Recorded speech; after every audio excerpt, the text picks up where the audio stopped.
आज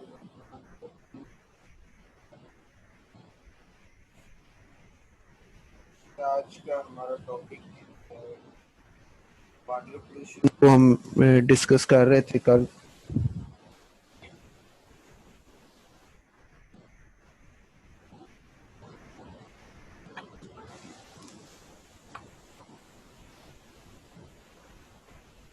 तो कल हमने बात की थी डिफरेंट सोर्सेस की जिनके थ्रू वाटर जो है वो पोल्यूट होता है।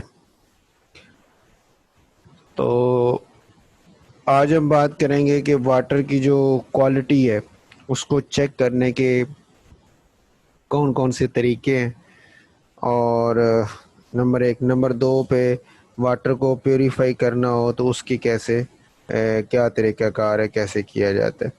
तो 2 पॉइंट्स हमारे ख्याल आज के लेक्चर में हो जाएंगे हमारे। तो फर्स्ट बात करते हैं जी, क्वालिटी ऑफ वाटर को चेक करना हो तो कौन से पैरामीटर है जिनको देख के वाटर की क्वालिटी को चेक किया जाता है।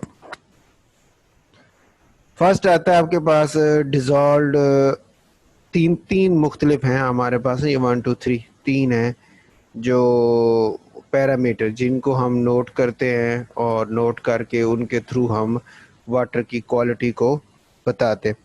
जैसे फर्स्ट है डिजॉल्व्ड ऑक्सीजन। डिजॉल्व्ड ऑक्सीजन जो होती है, अब जितना पानी आपका प्योर होगा, इम्प्योरिटीज उसमें नहीं होंगी, उतना आपके पास उसमें जो है ना वो ऑक्सीजन की अमाउंट ज़्यादा होगी। डिजॉल्व्ड ऑक्सीजन जो वाटर है के अंदर है वो उतनी ज़्यादा होगी जितना वाटर प्योर होगा। जब इम्प्योरिटीज आती जाएंगी ना, ऑर्गेनिक मैटर या दूसरी जिसने भी पोल्यूशन जो काज करते हैं वो केमिकल्स आते जाएंगे, तो फिर वो वाटर के अंदर जो है ना ऑक्सीजन को अटैच करने की जो एबिलिटी है या जो वो कम होती जाएगी, क्योंकि जहाँ पे ऑक्सीजन के मालिक्यूल्स ने अटैच होना था, जाके एडजस्ट होना था, वहाँ पे अब दूसरे मालिक्यूल्स आ चुके होते हैं और वो उसकी जगह को घेर लेते हैं। तो रिजल्ट ये निकलता है कि जो डिजॉल्व्ड ऑक्सीजन पानी के अंदर है वो कम हो जाती है, और इसी वजह से फिर जो प्लांट्स हैं या जो एनिमल्स हैं पानी के अंदर, उनके लिए फिर सांस लेने में प्रॉब्लम आती है कि पानी के अंदर जो ऑक्सीजन है वो डिजॉल्व्ड जो ऑक्सीजन है वो बहुत ज़्यादा कम हो जाती है या ख़त्म हो जाती है। तो पहला पॉइंट तो ये हो गया कि इससे हम मैयर कैसे करते हैं। ज़ाहिर पर जैसे आपको नज़र आ रहा है, आप यही कहेंगे कि सर डिजॉल्व्ड ऑक्सीजन जो है अगर इसको रिलेशनशिप बताया जाए पोल्यूशन के साथ, तो जितनी पोल्यूशन ज़्यादा होगी उतनी डिजॉल्व्ड ऑक्सीजन कम होगी। यानी ये जो DO है, डिजॉल्व्ड ऑक्सीजन है, ये पोल्यूशन के इन्वर्सली प्रोपोर्शनल है। पानी पोल्यूटेड ज़्यादा होगा तो ये कम, इसकी वैल्यू जब आप नोट करेंगे तो कम आएगी, और अगर पानी की पोल्यूटेशन कम हुई, वो प्योर ज़्यादा हुआ, तो फिर उसमें डिजॉल्व्ड ऑक्सीजन जो है वो ज़्यादा आएगी। अब यहाँ पे आपके पास एक तो MCQ, अगर आप फर्स्ट हम बात ये कर सकते हैं कि वैसे आपने फर्स्ट ईयर में भी बात ये पढ़ ली है कि ऑक्सीजन O2 जैसे ये लिखा हुआ है मालिक्यूलर ऑक्सीजन, O2 एक नॉन पोलर मालिक्यूल है, वाटर एक पोलर मालिक्यूल है। तो पोलर मालिक्यूल के अंदर नॉन पोलर मालिक्यूल कैसे डिजॉल्व हो सकते हैं, ठीक हो। तो फर्स्ट ईयर में ना आपने इंटरमॉलिक्यूलर फोर्सेस पढ़ी थी चौथे चैप्टर में, उनमें एक फोर्सेस की आपने टाइप पढ़ी थी Debye forces, dipole induce dipole forces इसका दूसरा नाम था ना। उसमें क्या होता है कि एक स्पीशी ऐसी है जिसके अंदर वो डाइपोल है, उसके अंदर पोल बने हुए हैं। जैसे यहाँ पे वाटर है, उसके अंदर ऑक्सीजन और हाइड्रोजन की इलेक्ट्रोनेगेटिविटी के डिफरेंस की वजह से पोल्स बने हुए हैं, वो पोलर है। और उसके साथ जो O2 ऑक्सीजन है वो टोटली नॉन पोलर है। तो जब ये नॉन पोलर मालिक्यूल एक पोलर स्पीशी के पास आता है तो उसकी अट्रैक्शन या रिपल्जन की वजह से इस नॉन पोलर मालिक्यूल के अंदर भी पोल्स क्रिएट हो जाते हैं। मतलब जैसे नॉन पोलर मालिक्यूल जब पोलर मालिक्यूल की पॉजिटिव साइड पे जाएगा तो पॉजिटिव जो है वो इलेक्ट्रॉन को अट्रैक्ट करता है, तो फिर उस साइड पे उस नॉन पोलर मालिक्यूल की वो साइड जो उस पॉजिटिव साइड की तरफ है पोलर मालिक्यूल के, वो नेगेटिवली चार्ज होना शुरू हो जाएगी, क्योंकि इलेक्ट्रॉन डेंसिटी उस तरफ खींची जाएगी और दूसरी साइड पार्शियल पॉजिटिव में चली जाएगी, तो एक पोल बन जाएगा। तो इसको हम नाम देते हैं पोलर इंड्यूस डाइपोल, यानी एक पोलर मॉलिक्यूल दूसरे नॉन पोलर में पहले डाइपोल इंड्यूस करता है, पैदा करता है, फिर उसको साथ अट्रैक्शन शो करके अपने साथ डिसॉल्व कर लेता है या इंटरेक्ट करवा लेता है। तो यहाँ पे भी कुछ ऐसा ही है कि मॉलिक्यूलर ऑक्सीजन जो होती है इसको वो आपका जो है ना वाटर के मॉलिक्यूल वो डिबाई फोर्सेस के तहत अपने अंदर हल कर लेते हैं।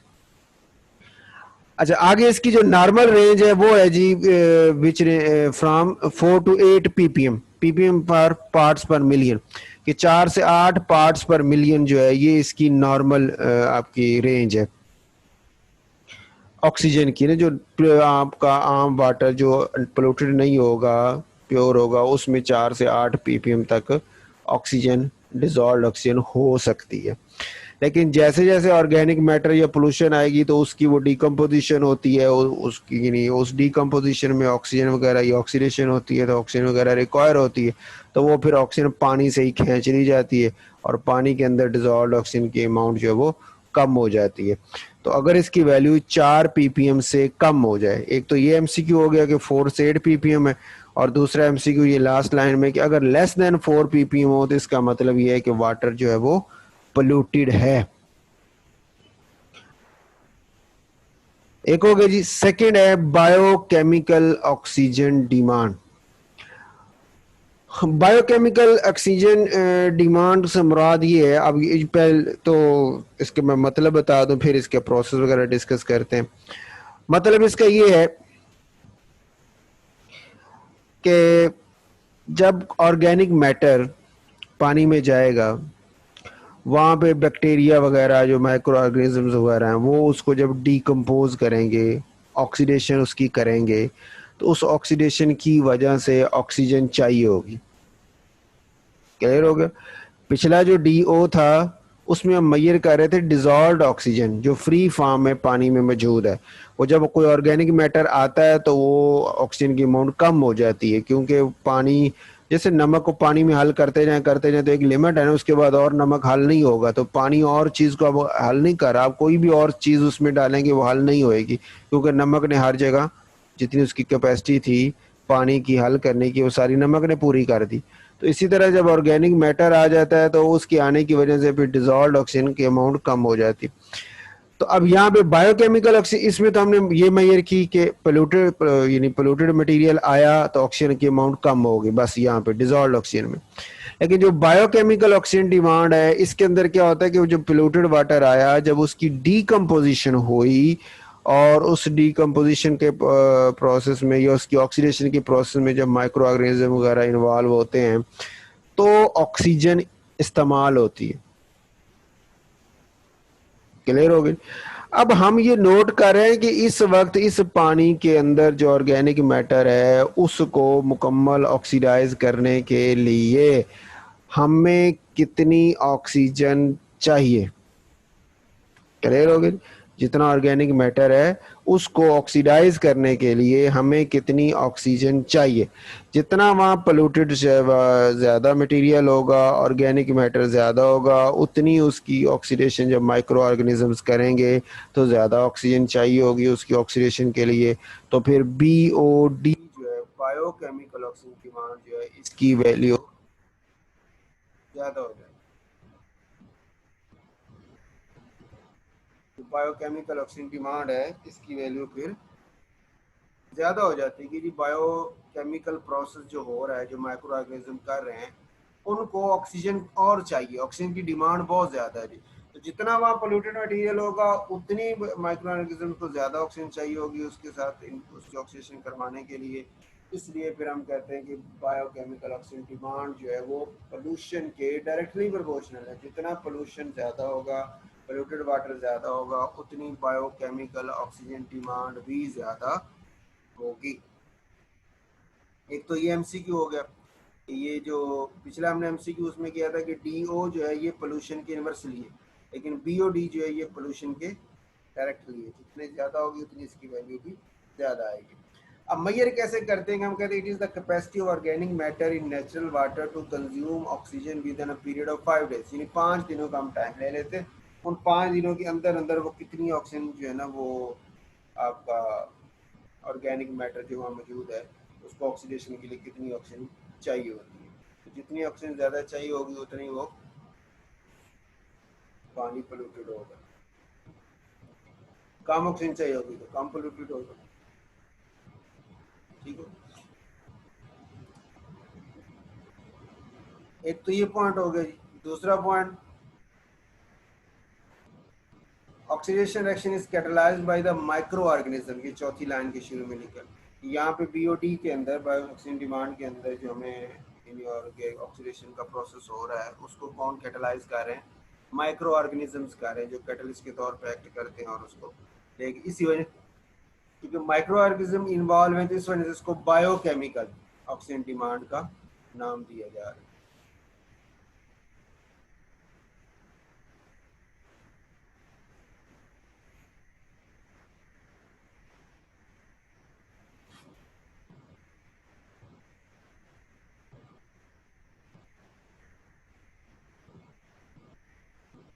अच्छा, उसके बाद इसके साथ ही दिया, it is measured experimentally by calculating the concentration of oxygen at the beginning and at the end of 5 days period, यानी 5 दिनों का जो था पीरियड उसके शुरू में पहले मेजर कर लेते हैं, फिर 5 दिनों के बाद मेजर कर लेते हैं, तो वो उसकी वैल्यू से अंदाज़ा हो जाता है कि पानी की पोल्यूशन का क्या सूरत हाल है। और टेम्परेचर जो है ना, और वो कहते हैं in which a sealed water sample is maintain in a dark at constant temperature 20 से 25 डिग्री से। तो एक एमसीक्यू आपने वो पोल्यूशन के, ये डायरेक्टली प्रोपोर्शनल है। नंबर 2 माइक्रो ऑर्गेनिजम्स कैटलिस्ट हैं। और नंबर 3 ये टेम्परेचर इसमें क्या रखा जाता है। ये एमसीक्यू थी। उसके बाद तीसरा तरीका क्वालिटी ऑफ वाटर को मेजर करने का है, केमिकल ऑक्सीजन डिमांड। बीओडी और सीओडी मिलते जुलते हैं, बस थोड़ा सा फर्क है। बायोकेमिकल ऑक्सीजन डिमांड ये थी कि वहाँ पे जो मटेरियल ऑर्गेनिक मैटर में मौजूद है उसकी ऑक्सीडेशन के लिए माइक्रो ऑर्गेनिजम्स को कितनी ऑक्सीजन चाहिए। और जो केमिकल ऑक्सीजन डिमांड है इसके अंदर भी ऑक्सीडेशन ही हम करते हैं उस ऑर्गेनिक मैटर की, लेकिन इसमें हम कुछ केमिकल इस्तेमाल करते, जैसे स्ट्रॉन्ग ऑक्सीडाइजिंग एजेंट होते हैं ना। किस मकसद के लिए? अमूमन पोटेशियम डाइक्रोमेट वो यूज़ किया जाता है। तो पोटेशियम डाइक्रोमेट के 2Cr2O7 होता है। तो पोटेशियम डाइक्रोमेट की कितनी अमाउंट चाहिए, जितनी वहाँ पे आपका ऑर्गेनिक मैटर ज़्यादा होगा उतनी उसकी ऑक्सीडेशन के लिए आपको ये ऑक्सीडाइजिंग एजेंट जो है इसकी अमाउंट ज़्यादा रिक्वायर होगी। COD जो वैल्यू होगी वो ज़्यादा आ गई। जितना पानी पोल्यूटेड होगा उतनी COD की वैल्यू भी ज़्यादा होगी। ये भी BOD की तरह पोल्यूशन के डायरेक्टली प्रोपोर्शनल है। एक MCQ। दूसरा MCQ कि इसमें हम डाइक्रोमेट आयन जैसे K2Cr2O7 पोटेशियम डाइक्रोमेट उसको यूज़ करते हैं। सेकेंड हो गया।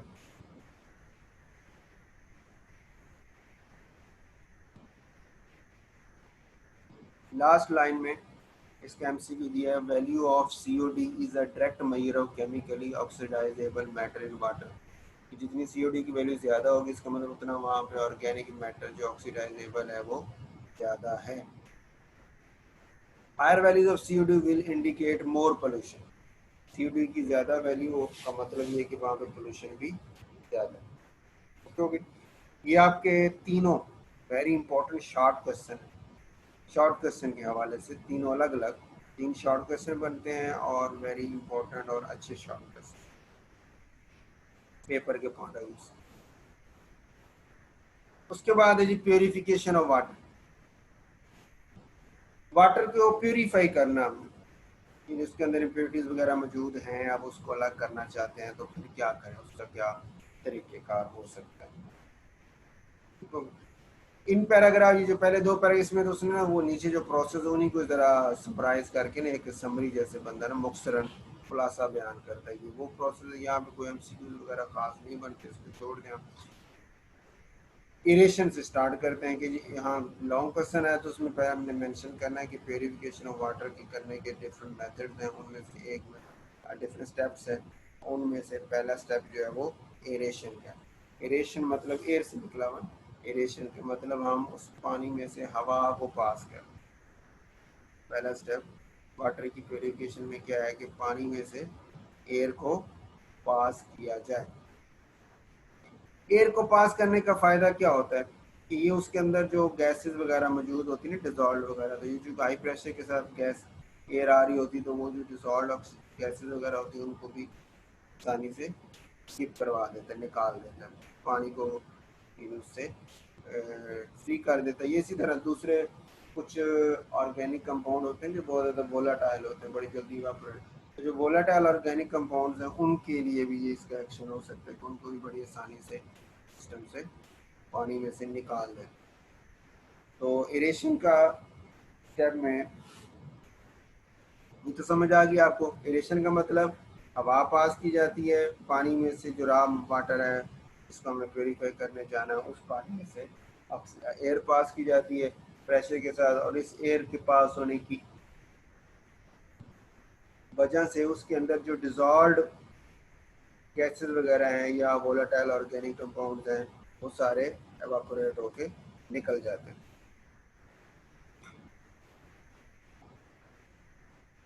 अच्छा, और इसमें आपके पास एमसीक्यू, ये तो हो गया शॉर्ट क्वेश्चन इसका, और एमसीक्यू में आपने लिखना है, जैसे याद रखना है तीसरी लाइन में ना, sum of the organic materials in the raw water which could be easily oxidizing with air produce CO2 in the aeration process। कुछ ऐसे कंपाउंड्स होते हैं जो बड़ी आसानी से ऑक्सीडाइज होकर CO2 में बदल जाते हैं।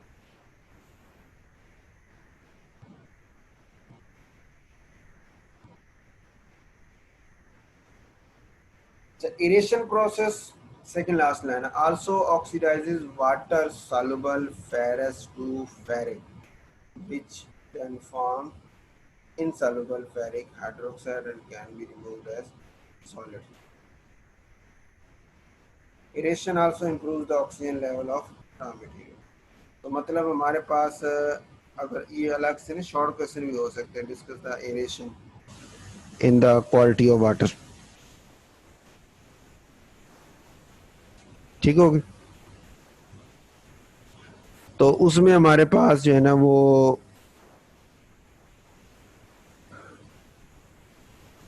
एक पॉइंट आपने बताना एरेशन होती क्या है, दूसरा पॉइंट आपने बताना है कि इसका फ़ायदा क्या है, क्या क्या चीज़ें इसमें से रिमूव हो सकती हैं, तीसरा आपने उसके यानी रिमूवल, और तीसरा ऑक्सीजन लेवल को ये मेंटेन करता है। 3-4 पॉइंट इसमें आ जाएंगे। ये आपके एमसीक्यू भी हो सकते हैं। एक एमसीक्यू ये ऑर्गेनिक मैटर वाला है,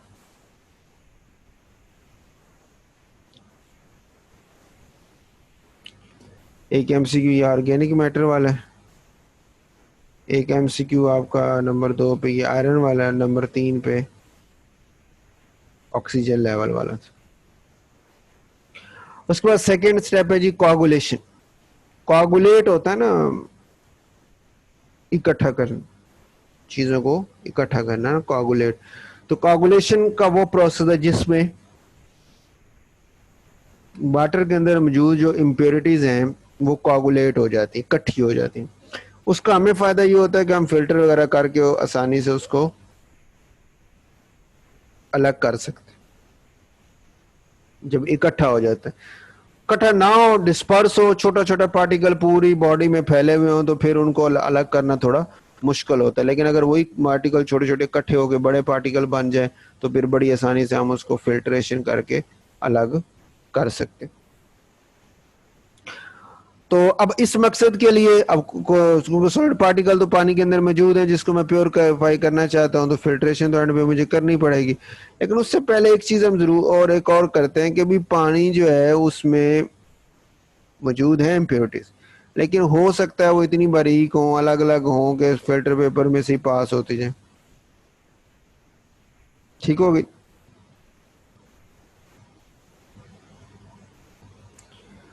तो अगर वो अलग अलग हैं, वो साइज छोटा है, फिल्टर में से पास हो गई, तो फिर तो वो वाटर प्योरीफाई ना हो सका ना। तो फिर हम क्या करते हैं कि पहले उसको छोटे छोटे जो साइजेस हैं उनको बड़ा करते हैं। वो कैसे कि छोटे छोटे पार्टिकल्स को आपस में जोड़ के बड़ा बना लेते हैं। उसके लिए हम कुछ केमिकल्स अपनी तरफ से भी ऐड करते हैं, और उन केमिकल का मकसद यही होता है कि वो इन इम्प्योरिटीज को अपने साथ अटैच करके बड़ा साइज में ले आता है। बड़ा साइज तो वो खुद भी अपने पार्टिकल उसके बड़े ही होते हैं, और जब वो इनको भी अटैच कर लेगा तो आपके सिस्टम जो ऊपर पानी मौजूद है उसमें से इम्प्योरिटीज निकल जाएंगी। जैसे ये दूसरी लाइन में लिखा हुआ कि the coagulant such as aluminium sulphate और अलम जो हम ऐड करते हैं ताकि प्रेसिपिटेशन का प्रोसेस तेज हो जाए, उसके बाद उसको फिल्टर कर लेते हैं और बाकी जो पानी है उसको फिर आगे मूव करवा देते हैं। यहाँ पे आपके पास एक एमसीक्यू तो यही वाला था कि कोगुलेंट कौन कौन से इस्तेमाल हो सकते हैं, और दूसरा एमसीक्यू आपके पास है ये पीएच रेंज वाला और 80% वाला ना, ये दो एमसीक्यू यहाँ पे यहाँ वो बताना ये चाह रहा है कि बहुत से ऐसे सस्पेंडेड पार्टिकल्स होते हैं जो उस एल्यूमिनियम जो हाइड्रोक्साइड, जैसे यहाँ पे ना देखें ना, ये था, ये कंपाउंड था, उसमें आपने कैल्शियम हाइड्रोक्साइड डाला, एल्यूमिनियम हाइड्रोक्साइड जो है इसको हमने यूज किया। ये जो पहला K2SO ये अलम है ना, अलम को बेस से रिएक्शन करवाया तो एल्यूमिनियम हाइड्रोक्साइड बन गया जो नीचे बैठ गया प्रेसिपिटेट की शक्ल में, और वो अपने साथ अब इम्प्योरिटीज वगैरह सारी को अटैच कर लेता है, और इस अटैचमेंट की वजह से हमारा जो पानी ऊपर मौजूद है वो प्योरीफाई हो जाता है, और फिर बाद में हम फिल्टर करके अलग कर लेते हैं। Ferric salts are also commonly used in coagulants, यानी ये एल्यूमिनियम सल्फेट और अलम या अलम जो है, इसके अलावा फेरिक के जो साल्ट्स हैं उनको भी कोगुलेंट्स के तौर पे इस्तेमाल किया जा सकता है, but they are difficult to handle, उनको हैंडल करना थोड़ा मुश्किल होता है, because an insoluble ferric oxide is produced in the pH range from this to this, यानी पीएच रेंज रह के 1 से 14 तक तो नॉर्मल हमारी पीएच की रेंज होती है, तो 3 से 13 के दरमियान अगर वहां पे फेरिक के साल्ट मौजूद हों कोगुलेंट के तौर पे, अगर वो ना भी हो हम खुद कोगुलेंट के तौर पे ऐड कर सकते हैं, लेकिन दरमियान में फेरिक का ऑक्साइड जो है या फेरिक हाइड्रोक्साइड वो बन जाता है जो कि इनसॉल्युबल है पानी में, ठीक होगा। और इस वजह से फिर वो अब फिर हमने तो पानी को प्योरीफाई करना था, फॉलो करें, तो हमारा जो ऐड किया हुआ वो खुद वहां जाके भी यानी एक साइड प्रोडक्ट और बनाना शुरू कर देता है, तो ये पॉइंट हमारे लिए कंसिडरेबल हो सकता है। उसके बाद इस प्रोसेस कोगुलेशन के प्रोसेस से हम 80% तक सस्पेंडेड जो सॉलिड्स हैं उनको रिमूव कर लेते हैं, 20% रह जाते हैं जो या तो पार्टिकल साइज उनका बहुत छोटा है, ठीक है, नंबर 1, या नंबर 2 पे जो पीछे 20% रह गए ना, जो अभी अलग नहीं हो सके, उनका या तो पार्टिकल साइज छोटा होता है या वो सॉल्युबिलिटी रख रहे होते हैं, इस वजह से वो डिसॉल्व होते हैं, तो फिर उनको अलग करना थोड़ा मुश्किल हो जाता है। या तीसरा ये पॉइंट भी हो सकता है कि वो इंटरेक्शन ही शो नहीं करते इन इसके साथ, ये जो आपका एल्यूमिनियम हाइड्रोक्साइड है या फेरिक साल्ट जिसको आप कोगुलेंट के तौर पे ले रहे हैं, तो कोगुलेंट ने असल में एड्जॉर्प्शन करनी होती है ना, यानी उसकी सरफेस के ऊपर आके वो जो इम्प्योरिटीज वगैरह है उन्होंने जाके अटैच होना होता है, इसको प्रोसेस को बोलते हैं ना एडजॉर्प्शन, ADSORPTION, एडजॉर्प्शन। तो एड्जॉर्प्शन का प्रोसेस जो है ना इसने करना था, तो बाद दफा कई ऐसी स्पीशीज होती हैं जो एड्जॉर्प्शन में हिस्सा ही नहीं लेती, वो एड्जॉर्प्शन शो ही नहीं करती, तो फिर उनको रिमूव करना भी मुश्किल हो जाती। इसके अलावा जी सरफेस और ग्राउंड वाटर में also contain calcium and magnesium salts which make the hard water hard, जिनकी वजह से पानी हार्ड होता है, तो hard water is then appropriately treated to remove calcium and magnesium, यानी जो कैल्शियम और मैग्नीशियम पानी के अंदर मौजूद हैं तो उनको जो हार्ड वाटर हार्डनेस का भी वजह बन रहे हैं, तो उनको रिमूव करना हो तो फिर हम हार्ड वाटर को ट्रीट करके इन दोनों को वहां से रिमूव कर सकते हैं।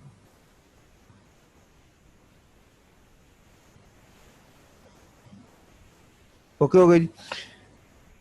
लास्ट है जी तीसरा, water disinfection by chlorine. Water की डिसइंफेक्शन मतलब जर्म्स वगैरह को किल करना, ठीक है। तो वाटर की जो डिसइंफेक्शन है उसके लिए वो कैसे की जाएगी, मतलब आपने एरेशन की, पहले डिजॉल्व गैसेस वगैरह वोलेटाइल कंपाउंड ऑर्गेनिक निकल गए, फिर आपने कोगुलेशन करके फिल्ट्रेशन कर ली, तो जो कुछ डिजॉल्व थे या कुछ बैठे हुए थे सस्पेंडेड थे वो सारे इकट्ठे हो गए, वो भी निकल गए। अब तीसरे नंबर पे लास्ट स्टेप हमारा आता है वाटर डिसइंफेक्शन, पानी को जर्म से साफ करना ना, कि अब उसके अंदर कुछ जरासीम वगैरह रह गए हों तो उनको अब जरासीम्स वगैरह को रिमूव करने के लिए हम फिर उसमें यूज़ करते हैं, उसकी डिसइंफेक्शन करते हैं। उसके लिए हम कोई भी आपके जो है ना डिसइंफेक्टिंग एजेंट जो है, ये डिसइंफेक्टेंट्स जो है उसको यूज़ कर सकते हैं। बड़ा मशहूर जो डिसइंफेक्शन के लिए इस्तेमाल होता है वो क्लोरीन गैस होती है, कि क्लोरीन गैस को पानी में से पास किया जाता है तो क्लोरीन गैस, ये जैसे नीचे लिखा हुआ रिएक्शन क्लोरीन पानी से मिलती है, HCl और HOCl बना देती है।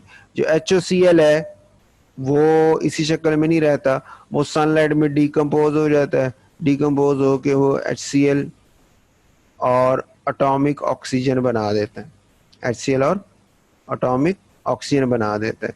वो जो एटॉमिक ऑक्सीजन होती है वो फिर आगे फर्दर जो है ना वो एज ए ऑक्सीडेंट के तौर पे एक्ट करती है, और जो बैक्टीरिया वगैरह होते हैं ना उनकी जो बाहर सेल वाल होती है उनकी, उस सेल वाल के साथ जाके वो एटॉमिक ऑक्सीजन इंटरेक्ट करती है और उनकी सेल वाल जो है ना उसको वो डैमेज कर देती है, ख़त्म कर देती है, तो बैक्टीरिया भी किल हो जाते हैं, ख़त्म हो जाते हैं।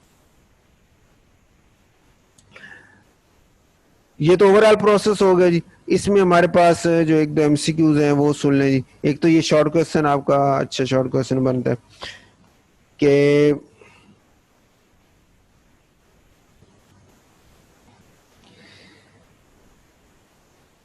Disinfection, water disinfection by chlorine कैसे होती है वो आपने एक्सप्लेन कर दिया, रिएक्शन लिख दिया, नीचे आपने ये वाला जो उसके दूसरे इधर उधर के रिएक्शन है वो भी बताने हैं और इसके यूजेस वगैरह वो आ जाएंगे।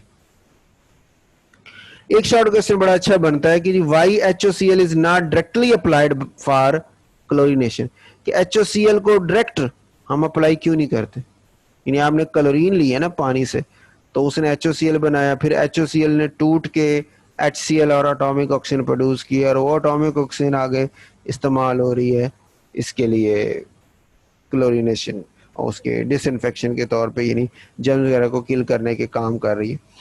अब अच्छा पॉइंट अब ये था कि हमने वो जो HOCl, असल तो HOCl का ही है जिसने एटॉमिक ऑक्सीजन देनी है, एटॉमिक ऑक्सीजन ने जाके आगे रिएक्शन वगैरह करना, जो तो हम डायरेक्ट HOCl क्यों नहीं ऐड कर लेते, क्लोरीन ऐड करने की बजाय HOCl डायरेक्ट पानी में ऐड कर दें।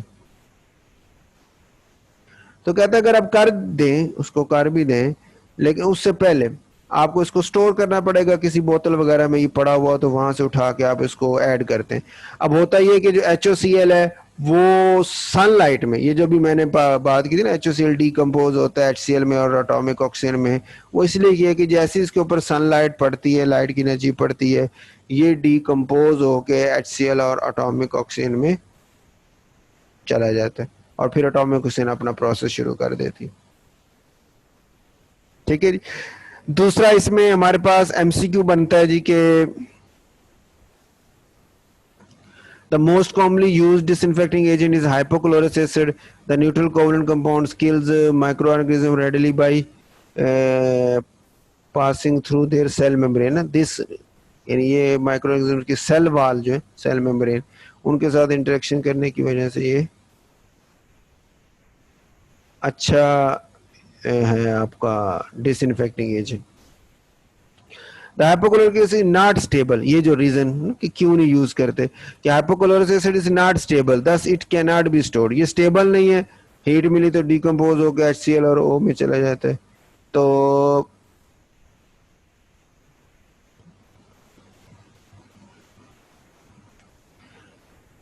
the hypochlorous acid is not stable, thus it cannot be stored. It is therefore generated by either dissolving molecular oxygen gas or sodium and calcium hypochlorites in water. यानी chlorination जो हम करते हैं तो उसमें या तो डायरेक्ट क्लोरीन को पानी में ऐड कर लेते हैं या सोडियम और कैल्शियम हाइपोक्लोराइड इसके साल्ट हो गए ना, यानी ये HOCl है ना, तो H की जगह अगर सोडियम लग जाए तो नाम सोडियम हाइपोक्लोराइड, और अगर कैल्शियम लग जाए तो वो कैल्शियम हाइपोक्लोराइड, तो उनको ऐड कर देते हैं, वो फिर आगे डिजॉल्व होकर दोबारा HOCl और फिर वही एटॉमिक ऑक्सीजन प्रोड्यूस कर देते हैं जो फिर आगे यूज हो सकती है। लेकिन disinfection by chlorine is inexpensive, ये MCQ आपका हो गया कि जो क्लोरीन से आप डिसइंफेक्शन करते हैं वो क्या है, वो इनएक्सपेंसिव है। एक तो ये एमसीक्यू इनएक्सपेंसिव वाला हो गया, दूसरा HOCl क्यों नहीं यूज कर रहे थे, वो नॉन स्टेबल, और ये शॉर्ट क्वेश्चन भी आपका मैंने आपको बता दिया। उसके बाद हमारे पास आता है जी सेकंड शॉर्ट क्वेश्चन, कह लें कि harmful effects of chlorination, chlorination of water जो है उसके हार्मफुल इफेक्ट्स बता दें। तो वो हार्मफुल इफेक्ट्स हम एक्सप्लेन करते हैं कि क्या क्या उनके इफेक्ट्स हो सकते हैं। अब उसमें जो मोस्ट जनरली है वो मैं आपको बता रहा हूँ, बाकी नोट से भी आप पढ़ लेंगे कि अगर आपका वो जो वाटर है जहाँ पे क्लोरीन इस्तेमाल की जा रही है वहाँ पे अगर अमोनिया कंटेनिंग मॉलिक्यूल्स मौजूद हैं, ठीक होगा, तो फिर क्या करते हैं, ये नाइट्रोजन कंटेनिंग मॉलिक्यूल मौजूद हैं, तो वो फिर हाइपोक्लोरिक एसिड उनके साथ रिएक्शन करके अमोनिया वगैरह के साथ तो क्या करता है, क्लोरामीन्स बना देता है। जैसे ये अमोनिया और HOCl का रिएक्शन है तो NCl3 हो गया, मतलब 3 हाइड्रोजन है ना, नाइट्रोजन अमोनिया में नाइट्रोजन के साथ 3 हाइड्रोजन है, तो 3 हाइड्रोजन के साथ फिर 3 मॉलिक्यूल मिल सकते हैं, एक क्लोरीन वाला, 2 वाला, 3 वाला, ठीक होगा। तो ये जो आपके पास यानी मॉलिक्यूल्स हैं ये काफी पावरफुल आई इरिटेंट है, आंखों को चुभने वाले हैं, और उस हवाले से ये डेंजरस हो जाते हैं। लेकिन अगर हम उस मीडियम की पीएच अल्कलाइन रख लेना, alkaline pH can prevent the formation, तो फिर क्लोरामीन्स नहीं बनती, ये एमसीक्यू के तौर पे ये भी याद रखना आपने। उसके बाद है जी लास्ट एमसीक्यू इसके अंदर के क्लोरीन के अलावा दूसरे जो एजेंट हैं डिसइंफेक्टिंग एजेंट्स हैं, वो ओजोन भी है, क्लोरीन डाइऑक्साइड भी है, जो ओजोन की डिसइंफेक्शन के लिए इस्तेमाल होता है। अच्छा, एक और एमसीक्यू जो आपका गालबन पास पेपर में था कि उसमें ना, या एक्सरसाइज में भी शायद आपका मौजूद हो, कि क्लोरीनेशन ऑफ वाटर जब आप करते हैं ऑर्गेनिक कंपाउंड्स की, तो ऑर्गेनिक कंपाउंड तो कुछ बनते हैं जो टॉक्सिक भी हो जाते हैं। मिसाल के तौर पर फिनोल अगर प्रेजेंट हो पानी में तो क्लोरीनेटेड फिनोल बन जाएगा, और ये क्लोरीनेटेड फोर जो उसकी स्मेल भी काफ़ी है, टेस्ट भी वो उसका है, मतलब काफ़ी टफ है, और वो टॉक्सिक भी बहुत ज़्यादा है। इसके अलावा क्लोरोफॉर्म भी बनता है, is formed when hypochlorous acid reacts with organic metal humic acid, ये एमसीक्यू आया हुआ है पास पेपर में था, या आपकी एक्सरसाइज में ये एमसीक्यू है कि जब क्लोरोफॉर्म भी बनता है कब, जब हाइपोक्लोरस एसिड जो है वो ऑर्गेनिक मैटर के साथ रिएक्शन करता है, ठीक होगी। उसके बाद ये क्लोरोफॉर्म ये जो मौजूद है ये फिर आगे लिवर कार्सिनोजेनिक भी है, और ये negative reproduction and development effects in humans के अंदर फिर ये रिप्रोडक्शन के जो क्वालिटीज़ हैं और डेवलपमेंट की क्वालिटीज़ हैं उनको ये ख़त्म कर देता है, ये कम कर देता है। इसके अलावा risk of bladder and rectal cancer और ब्लैडर जो है ना उसके ये हो सकता है अगर आप ये क्लोरीनेटेड पानी को पिएंगे तो टॉक्सिक कंपाउंड्स की फॉर्मेशन से बचने के लिए फिर हम इसलिए क्लोरीन की बजाय ओजोन या क्लोरीन डाइऑक्साइड यूज़ कर लेते हैं, जो इस तरह के साइड प्रोडक्ट इतने ज़्यादा नहीं देता। इसी के अंदर ये हमारा अब एमसीक्यूज मैंने बता दिया आपको, शॉर्ट क्वेश्चन भी हो गया। अब उधर नोट से इसके टॉपिक है देख लेते हैं। एक एमसीक्यू तो ये, to avoid the formation of toxic compounds with chlorine which substance is used for disinfecting water, ozone हमने बात की वो हो सकते हैं। उसके बाद है purification of portable water, portable कहते हैं सूटेबल फॉर ड्रिंकिंग, जो पीने के काम आ सकता है। द कोगुलेंट यूज्ड इज, तो वो हमने पढ़ा अलम होता है ना, एल्यूमिनियम सल्फेट या अलम, इसको यूज करते हैं, यही आंसर हो जाएगा।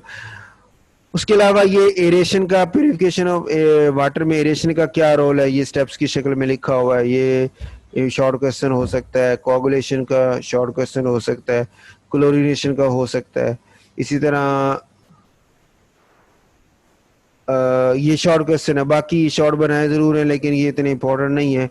हाँ, right the factors use to check the quality of water, water की क्वालिटी चेक करने के लिए जो फैक्टर्स कौन कौन से इस्तेमाल होते हैं वो 3 हमने पढ़े, अलग अलग तीनों शॉर्ट क्वेश्चन में आते रहते हैं।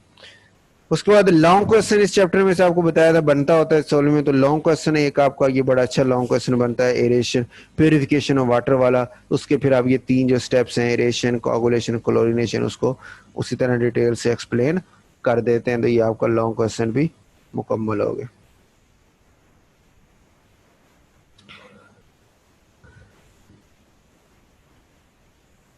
ठीक है जी। बाकी इसका एक टॉपिक लास्ट में रह गया, तो वो इंशाल्लाह कल मंडे को करेंगे। तो मंडे को उम्मीद है ये आपका चैप्टर जो है वो क्लोज हो जाएगा।